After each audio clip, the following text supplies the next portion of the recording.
안녕하세요, 쿨맨입니다.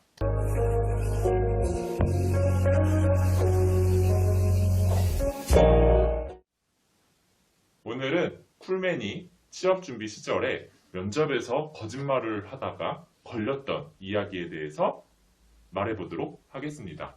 아무래도 쿨맨인 저는 대기업에서 전 인사 담당자이고 현재 대기업 현직자이다 보니까 취준도 뭔가 완벽하게 했을 거라고 생각하실 분들이 있을 것 같습니다. 그래서 제가 그동안 드렸던 유튜브 취업 팁도 뭔가 취업 준비를 원래 잘했던 사람이 했었던 것만 같아서 따라하기도 어려울 거라고 생각하시는 분도 있을 것 같습니다. 그렇지만 저도 대기업 취업 준비를 할 때 아무것도 모르는 상태에서 준비를 했고요. 많은 사람들이 하지 말라는 비추하는 것들도 한 적이 있습니다. 그래서 오늘은 쿨맨이 취업을 준비하면서 면접에서 거짓말을 하다가 걸렸던 이야기에 대해서 말해보도록 하겠습니다. 먼저 제가 서류 전형에 지원을 했던 것은 유명한 백화점이었습니다. 사실 백화점 쪽은 가고 싶어 하는 분들도 많고 열심히 준비하는 분들도 상당히 많습니다. 하지만 저는 그렇지는 않았습니다. 그냥 공고가 떴으니까 일단 써보자 하는 그런 곳이었죠. 붙으면 좋은. 하지만 자소서를 쓸 때 저에 대해 어필할 포인트가 있어야 이제 합격할 가능성이 높아지기 때문에 고민을 했습니다. 그렇지만 백화점 산업에 대해서 별다른 관심이 없었기 때문에 그렇게 쓸 내용도 없었죠. 그래서 고민을 하다가 MSG도 좀 덧붙이고 이렇게 약간 거짓말도 넣었습니다. 그 내용이 무엇이었냐면요. 바로 제가 대학생 때 전국 여행을 한 적이 있어요. 그냥 여행이었죠. 내일로 여행, 재밌게 노는. 그런데 이 그냥 단순한 여행에 대해서 제가 자소서에서는 땡땡 백화점에 제가 열렬한 팬이었기 때문에 전국 여행을 하면서 전국 각지에 있는 땡땡 백화점을 가봤다고 했습니다. 안 가봤는데 말이죠.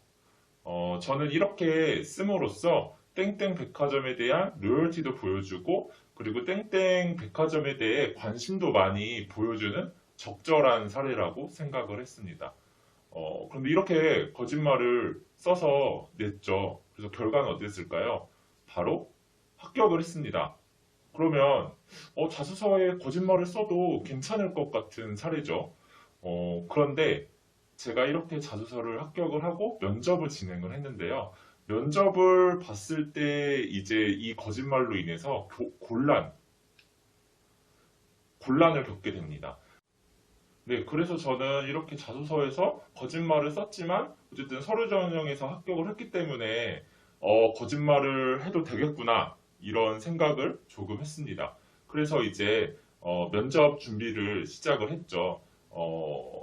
이제 평소 저는 또 취업 준비를 열심히 하는 편이었기 때문에 면접 준비도 열심히 했습니다. 꼼꼼히 땡땡 백화점에 대해서 자세히 찾아봤죠. 하지만 인터넷으로만 찾아봤고요.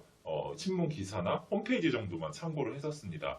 그런데 제가 앞에서 말씀드렸듯이 자소서에서 땡땡 백화점을 전국 지점을 다 돌아다녔다고 말을 했지만 사실은 그게 거짓말이고 그리고 제가 백화점 쪽은 그렇게 가고 싶은 기업은 아니었기 때문에 면접 준비를 하면서도 땡땡 백화점을 직접 찾아가 보면서 이곳저곳 살펴보지는 않았습니다. 네, 귀찮았기 때문이죠. 여러분도 아시겠지만 취준생은 또 이곳뿐만 아니라 여러 곳을 준비해야 되기 때문에 좀 적당히 대충 하지만 인터넷으로 그냥 꼼꼼히 이 정도만 조사를 했던 것 같습니다. 그래서 이제 면접일이 되었고 이제 면접을 갔습니다. 그래서 인사를 드리고 처음 면접은 순탄했습니다. 네, 쿨맨의 지금 얼굴은 잘 보이지 않지만 저는 항상 밝고 긍정적인 얼굴을 가지고 있고 그리고 씩씩한 말투를 가지고 있기 때문에 면접에서 이제 프리패스까지는 아니더라도 상당히 플러스 요인이 있다고 네, 자체적으로 생각을 하고 있습니다. 아무튼 그렇게 해서 그럭저럭 면접을 잘 진행하고 있었습니다.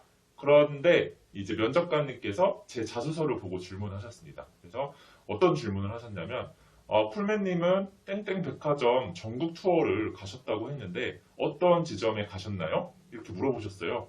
그래서 이것에 대해서는 제가 그렇게 꼼꼼하게 준비를 하지 않았습니다. 그래서 어떤 지점이었지? 하고 당황을 이제 하기 시작했습니다. 그렇지만 당황하지 않은 척 일단 답변을 했죠. 네. 부산 여행을 할 때 어디를 갔고 대구 어디 지점도 갔습니다. 네, 이렇게 말하면 이제 대충 넘어갈 수 있을 줄 알았는데, 근데 이 면접관님께서 또 집요하게 더 질문을 하셨어요. 그래서 어떤 질문을 하셨냐면, 아, 그러면 전국 이제 투어를 갔을 때 지점마다 어떤 차이점이 있었나요? 이런 질문도 하셨고, 그리고 백화점에 가서는 또 무엇을 중점적으로 보셨나요? 알게 된 점은 무엇인가요? 그리고 또 뭐 백화점 지점마다 기억나는 브랜드가 있나요? 이렇게 꼼꼼하게 질문을 하셨어요. 그래서 저는 일단 멘붕이 됐죠. 그래서 거짓말을 할 경우에 이렇게 발각이 되면 멘붕이 크게 옵니다. 예. 그래서 이렇게 질문을 이렇게 쏟아져서 왔을 때 저는 당연히 그에 대해서 제대로 준비를 안 했기 때문에 그냥 발렸습니다. 면접에 발렸다고 말할 수 있죠. 면접에서 어필해도 모자랄 판에 그냥 우물쭈물 해버린 거죠. 그래서 면접관님께서는 제가 이렇게 우물쭈물하는 답변을 듣고서는 그냥 여행만 하신 것이 아닌가요? 라고 말씀을 하셨어요. 아무래도 거짓말 한 것 같다는 반응이겠죠.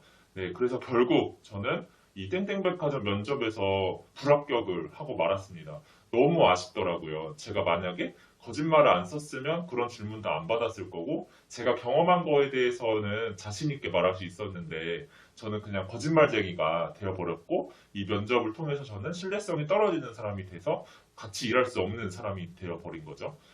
네. 그래서 저는 이렇게 자기소개서에 거짓말을 쓰고 면접에서 발각되어 이렇게 떨어졌던 사례가 있었는데요. 그렇다면 자소서나 면접에서 거짓말을 하면 정말 안 되는 걸까요? 제 사례에만 이게 한정된 이야기일지 아니면 전반적으로 어떤 것일지 그거에 대해서는 제가 다시 정리해서 명쾌한 답을 내리는 영상을 다음 시간에 말씀드리도록 하겠습니다. 네, 이상 쿨맨이었습니다. 감사합니다.